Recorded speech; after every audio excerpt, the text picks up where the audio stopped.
Hong Kong की मईशत ने साल 2026 की पहली सैमाही में मजबूत तरक्की रिकॉर्ड की है, जबकि इस दौरान जीडीपी में 5.9% का सालाना इजाफा हुआ। ये बात मंगल के रोज जारी किए गए इब्तदाई सरकारी तखमीनों में बताई गई। ये शरह गुज़श्ता सैमाही की नजर सानी शुदा 4% नमू से ज्यादा है, जिसका इब्तदाई तखमीना 3.8% लगाया गया था। इस तरह ये तकरीबन 5 बरसों की सबसे मजबूत सैमाही मुआशी तरक्की भी है। हांगकांग खुसूसी इंतजामी खित्ते HKSAR की हुकूमत के महकमा मरदमशुमारी व शुमारियात की जारी आदादो शुमार के मुताबिक साल 2026 की पहली सैमाही में निजी सारिफ अखराजात में हकीकी मानों में 5% का सालाना इजाफा हुआ है, जबकि साल 2025 की चौथी सैमाही में ये शरह 2.5% थी।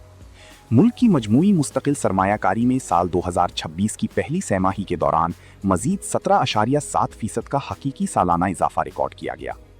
कौमी खातों के मुताबिक अशिया की मजमूई बरामदात में साल 2026 की पहली सैमाही के दौरान सालाना बुनियादों पर 23.8% का हकीकी इजाफा रिकॉर्ड किया गया। इसी दौरान अशिया की दरामदात में भी 29.9% का हकीकी इजाफा हुआ। मौसमी असरात को मद्देनजर रखते हुए सैमाही बुनियादों पर मवाजना किया जाए तो साल 2026 की पहली सैमाही में हकीकी जीडीपी में साल 2025 की चौथी सैमाही के मुकाबले में 2.9% इजाफा हुआ है।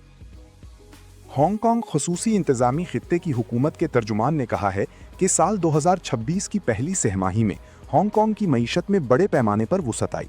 उनके मुताबिक मुस्तकबिल में भी हांगकांग की माशी तरक्की के इम्कानात मुस्बत हैं, जिसकी बुनियाद मसनूई जहानत से मुताल्लिक इलेक्ट्रॉनिक मसनूआत की आलमी सतह पर मजबूत तलब, सयाहों की आमद में मुसलसल इजाफा और सरहद पार मुस्तहकम मालियाती सरगर्मियां हैं। तर्जुमान ने कहा कि मशरिक़ वुस्ता में मुसलसल कशीदगी के बाइस माशी मंजरनामे को दरपेश मनफी खतरात के पेश नज़र तवानाई की फराहमी में इस्तेहकाम को यकीनी बनाने और मुतासरा शोबों पर कशीदगी के मनफी असरात कम करने के लिए खुसूसी नौइयत के इक़दामात किए गए हैं।